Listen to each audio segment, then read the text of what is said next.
Okay, America, we're back for a second problem for completing the square where we're actually working on both sides of the equation, so it's slightly different. And I picked a really tricky problem with fractions and imaginary numbers because I know you're gonna love it. You're gonna love it. Okay, so this is on the same exact worksheet. So we'll go ahead and we're gonna start, since we can work on both sides of the equation, because we're just solving a quadratic now. We are going to first move the 12 over and then do what we did in the previous couple problems to complete the square. So I'm going to rewrite this as 6r squared plus 6r, leave some space, equals, and I'm going to put a negative 12 on the other side and leave some space. Now I'm going to pull the 6 out, because the leading coefficient of r squared is not a 1 and I need it to be a 1. So we're going to factor out or GCF out or undistribute the 6 in a different color. America, you can't see it, but Gracie's excited. Yeah, I cheered.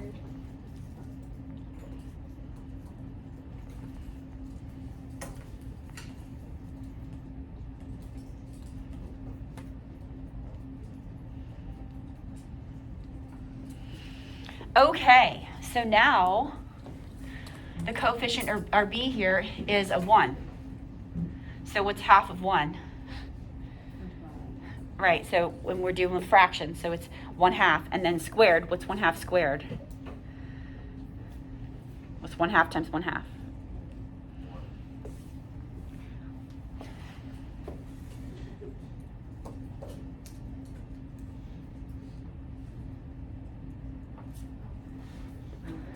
One-fourth.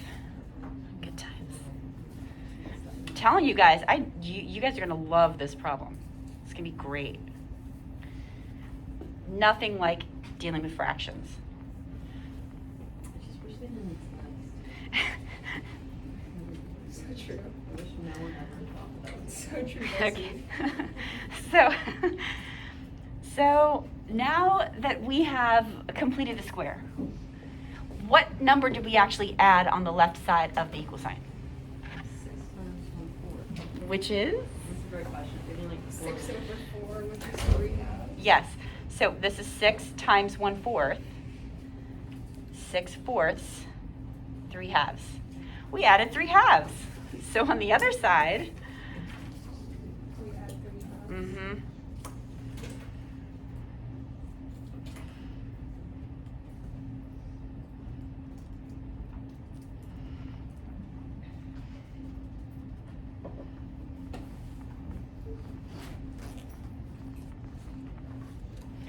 This 1/2 that I just wrote, you don't have to find that again. You've already found that because this b is 1.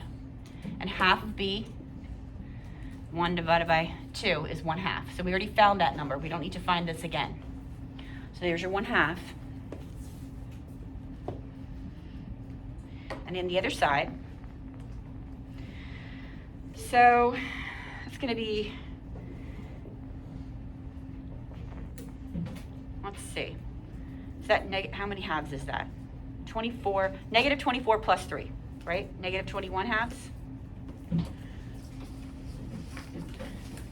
You guys okay with that?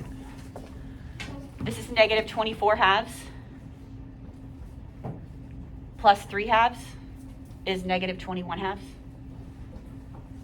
Adding fractions, going once, going twice. Good with that. All right. So now we have to divide both sides by 6. In doing so, we start by dividing by 6, and we never divide fractions. I'm not going to divide this fraction by 6. I'm actually going to do what? I've done this a lot. By the reciprocal. Oh my gosh. Love you. Love you too. Okay. We're getting somewhere.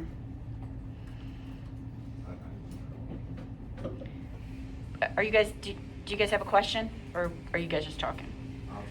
Okay.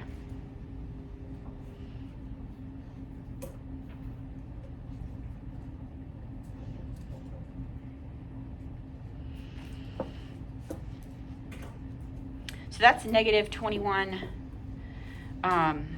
twelfths. Divide by 3. It's negative 7/4. Simplified. Wait, why are we doing this? Because in a different color. The denominator, when you multiply, this is a 12. Oh, you were just simplifying? I was just simplifying. Oh, okay. And you can do that before you multiply. I don't know why they don't teach this in middle school anymore. But like, you can divide, like, it's easy with numbers like this, but you can say, all right, 3 goes into 6 twice, 3 goes into 21 7 times. And then you can multiply across, and that's easier to multiply. This works much better if you're dealing with a lot of big numbers. It's easier to simplify before you multiply. So you could do that, and then you get negative 7/4 right away. Otherwise, you multiply across, so you get negative 21 over 12, and then you simplify. Either way is fine. Okay, now, square root. And we're square rooting a negative. You know what that means? Nope. Sure you do. Imaginary. Love it. Just like everything wrong with that. In one problem?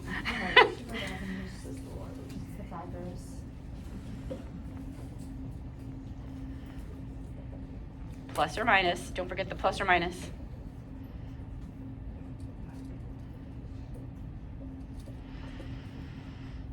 I'm running out of room. I'm going to move the 1/2 over and then I'm going to finish it. So we'll get r equals negative 1/2. Oh, that's not good. Plus or minus. I'm going to, when you pull the negative out, it becomes an imaginary. I'm not done. Last step, I'm going to move over here. How are you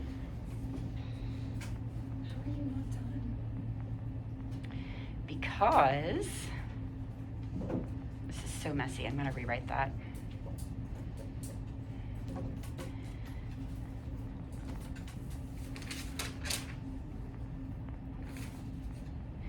Let me show you down here, just dealing with the 7/4. Okay, this equals the square root of 7 over the square root of 4. The square root of 4 is 2. So we can rewrite this as I root 7 over 2. And then we can add those two numerators together because we have fractions with the same denominator. So that can be r equals negative 1 plus or minus, oh my gosh, so hard to write on this thing. Can't wait for my board. Spring 2022. Boom. And what that means is, where am I? R could be negative 1 plus I root 7 over 2, or also negative 1 minus I root 7 over 2. Done. No delivery in this video. It's okay. Maybe next time. All right. You want to say goodbye to America and Justin? America. What about Justin? Bye, Justin. I'm sure he's watching. Oh my god, I'm going to his concert. I'm for real going to his concert. Where? When? In June. How come I didn't get invited? So messed up. You gave me tickets.